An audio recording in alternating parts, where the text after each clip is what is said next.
Hey guys, welcome back. This is Neeraj Sharma and you're watching Neeraj What's Spoken English. Welcome back to the another lesson. Well, today, once again, I'm going to talk about a few words which actually are confusing for a lot of English speakers. और वो है जी कुछ इस type से. The very first, let me tell you the whole words which I'm going to talk about. Lend, borrow, rent, through, doro, thought, taught, दो and tough. तो ये कुछ ऐसे वर्ड्स हैं जो कई बार हमें बहुत ज़्यादा इंग्लिश बोलने में दोस्तों कंफ्यूज करते हैं. तो आइएगा पढ़ते हैं और समझने की कोशिश करते हैं कि किसका क्या मतलब है. तो आगे बढ़ने से पहले आप चैनल को सब्सक्राइब कर लीजिए अगर आप चाहें तो, मर्जी आपकी. आइएगा तो बात करते हैं दोस्तों. सबसे पहले हमारे सामने वर्ड है लैंड. तो भाई साहब सबसे पहले मैं आपको बता दूं लैंड का मतलब क्या होता है. श्रीमान जी, लैंड का मतलब होता है किसी चीज को उधार देना. उसे हम इंग्लिश में बोलते हैं लैंड.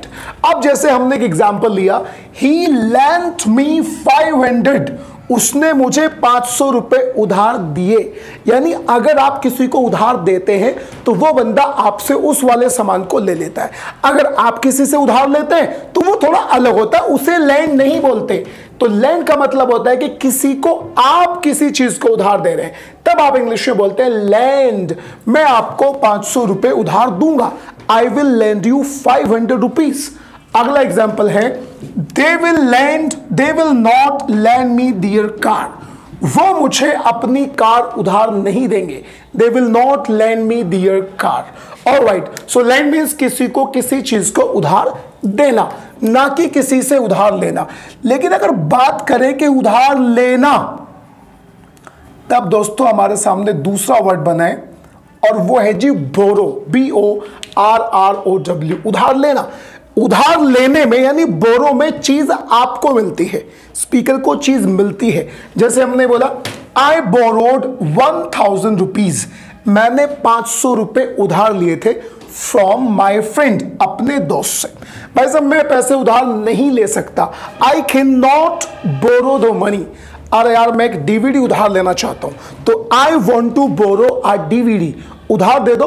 उधार के लिए यानी बोरो करने के लिए सामने वाला आपको पेमेंट नहीं करता है ना, या आप किसी को पेमेंट नहीं करते, तब आप इंग्लिश में बोलते हैं बोरो, यानी उधार लेना.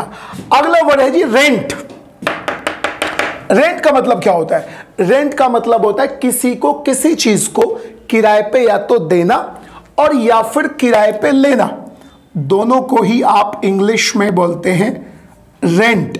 RENT, rent. एग्जाम्पल के लिए जैसे हमने बोला they rented me a DVD player.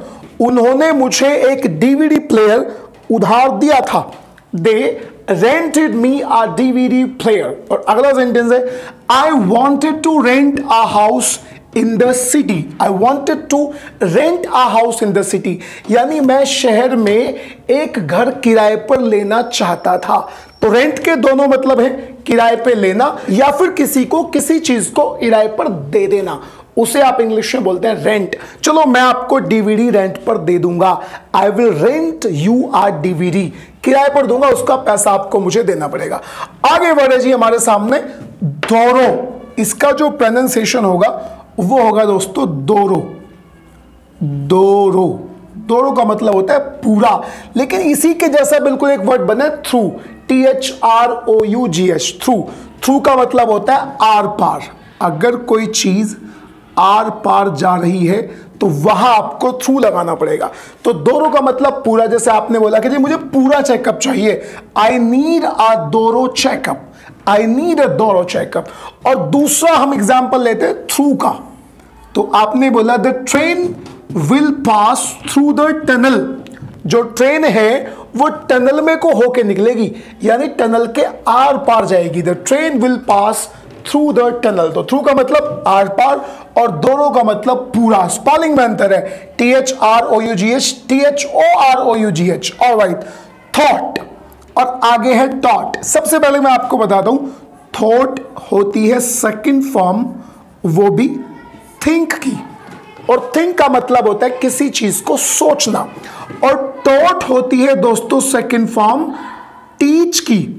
TEACH. और टीच का मतलब होता है किसी को किसी भी चीज को पढ़ा देना। अब जैसे आपने बोला she taught me maths in 12th standard, उसने मुझे मैथ्स सिखाया था 12th स्टैंडर्ड में। She taught me maths in 12th standard. तो ये टीच की सेकेंड फॉर्म टॉट, और थिंक सोचना, और इसकी सेकेंड फॉर्म होती है thought.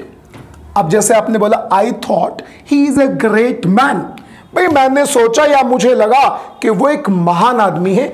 I thought he is a great man. Alright, और आगे दोस्तों दो, इसका जो सही प्रोनाउंसिएशन है वो है दो, और इसका जो वर्ड है TOUGH, इसका सही प्रोनाउंसिएशन है टफ। अब दोनों में अंतर है, इसका हिंदी में मतलब होता है हालांकि, हालांकि, और इसका मतलब होता है कोई भी चीज, कोई भी काम जो आपको मुश्किल लगता है उसे आप इंग्लिश में बोलते हैं tough.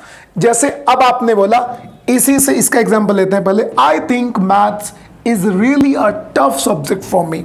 I think math is really tough for me, मुझे लगता है कि मैथ सच में मेरे लिए बड़ा टफ है। I think math is really tough for me. Alright, और आगे है जी दो, THOUGH, दो। इसका एग्जांपल लेते हैं, दो he is a good man but I don't like him, हालांकि वो एक अच्छा आदमी है लेकिन वो मुझे बिल्कुल भी पसंद नहीं है। चलिएगा एक बार फिर मैं इसको शुरू से समझाने की कोशिश करता हूं। लेंड मीन्स उधार देना, आप किसी को उधार दे रहे हैं। बोरो मीन्स उधार लेना, यहां पर चीज आपको मिल रही है फ्री में, आपको उसके लिए कोई पेमेंट नहीं करना श्रीमान जी। रेंट, किराए पे कोई चीज देना या फिर किराए पे किसी चीज को लेना, उसे आप इंग्लिश में बोलते हैं रेंट। थ्रू, आर पार, थ्रू, जैसे आपने बोला कि भाई मैं पन्नी के आर पार देख सकता हूं, I can see through the polythene. और ये जी दोरो, पूरी तरह से मुझे तो पूरा चेकअप चाहिए, आई नीड अ दोरो चेकअप।